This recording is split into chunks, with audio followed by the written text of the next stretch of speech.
یہ پاکستان کے ساتھ انہوں نے بڑا گھناؤنا مذاق کیا اور آج پاکستان کو خدا نہ خاصا تباہی کے دہانے لاگے کھڑا کر دیا ہے انہی بینچز کے فیصلوں نے.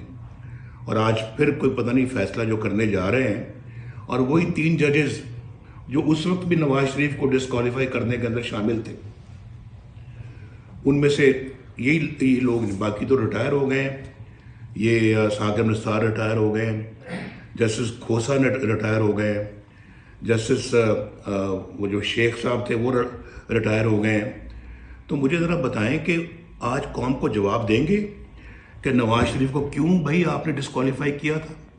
اور یہ دن دکھایا آج پاکستان کو کہ پاکستان اتنا مقروض ہو گیا ہے اور ایک ارب ڈالر کے لیے، اللہ نہ کرے میرے منہ سے ایسے الفاظ نکلے، بھیک مانگنے پہ لگا دیا ہے.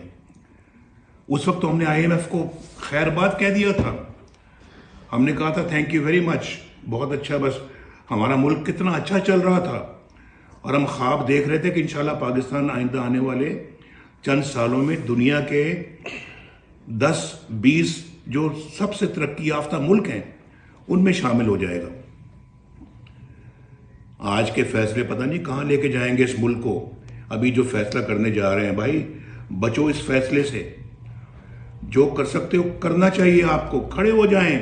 آپ اپنا جو ہے نا وہ ایسے لوگوں کے خلاف جو پاکستان کو تباہی کے کنارے پہنچانا چاہتے ہیں، کہاں لے کے جائیں گے مجھے سمجھ نہیں آتی.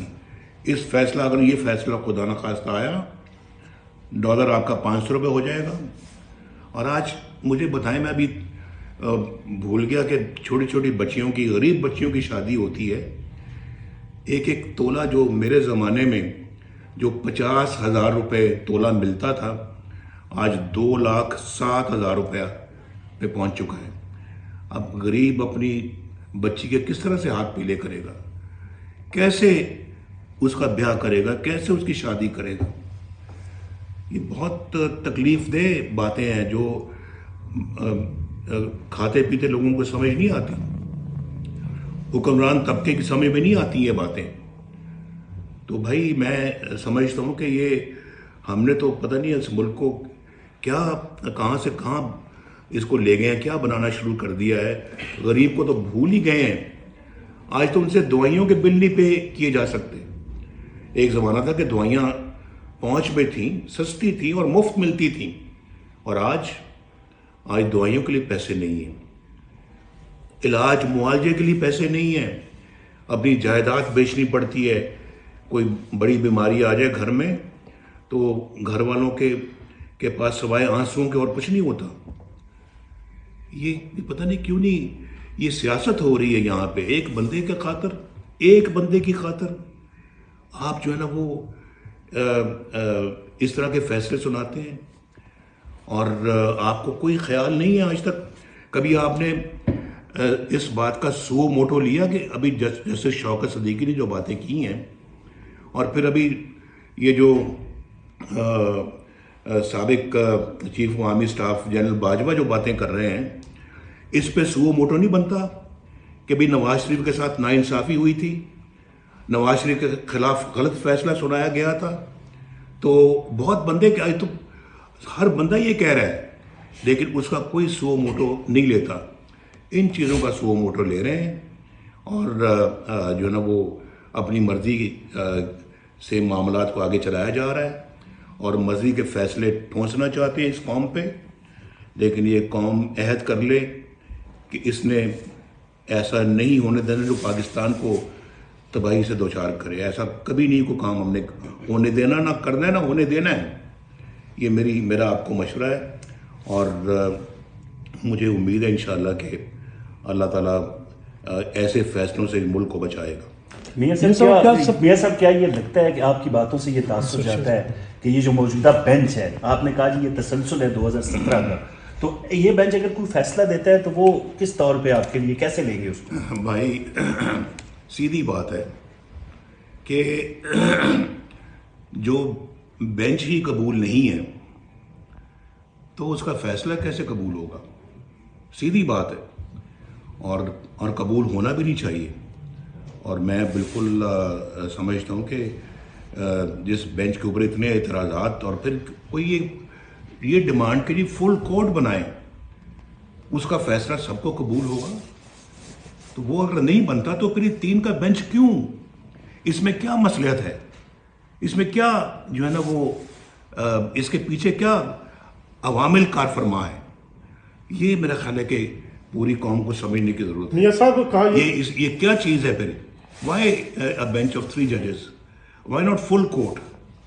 فل کورٹ میں ہمیں بھی اس میں اپنا پورا اعتماد ہے، لیکن یہ وہ جج ہیں جس میں سے میں نے پہلے عرض کیا ہے کہ 2 تو وہ ہیں جس نے نواز شریف کے خلاف فیصلے دیے، اور پیچھے ہر فیصلہ ہمارے خلاف ہی آتا جا رہا ہے، اور وہ ججز وہاں بیچ میں بیٹھے ہوئے ہیں.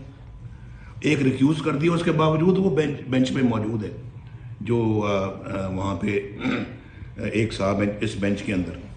میاں صاحب چیف جسٹس صاحب کے حوالے سے کہا جا رہا ہے کہ ان پہ بہت پریشر ہے استعفیٰ دینے کے لیے، کیونکہ پچھلے دنوں میں جو معاملات ہوئے ہیں ان کے اپنے اندر سے ایسی آوازیں اٹھی ہیں جنہوں نے ان کے فیصلوں پہ جو ہے عدم اعتماد کیا ہے، اور جس طرح سے پروسیڈنگ کی گئی ہیں جو یہ جو فیصلہ 3 ججوں ہو رہا ہے، اس میں پوری قوم کا عدم اعتماد ہے. کسی ایک شخص کا اگر نہیں تو اس کا نام عمران خان ہے. کیا عمران خان کے لیے ہم نے سارے فیصلے کرنے ہیں؟ عمران خان کی خاطر ہم نے سارے بینچ بنانے ہیں؟ چیف جسٹس آف پاکستان نے آج یہ کہا ہے، جو سماعت تھی، کہ وہ بہت زیادہ ایموشنل ہو گئے، اور بعض رپورٹس آئی ہیں کہ ان کی آنکھوں میں آنسو آ گئے. کیا آپ سمجھتے ہیں کہ ان کے اوپر یہ اتنا پریشر زیادہ ہے، یا جو حالات جس نیج پہ پہنچ چکے ہیں؟ میں نے بھی سنا ہے جی آنکھوں میں آنسو آئے ہیں.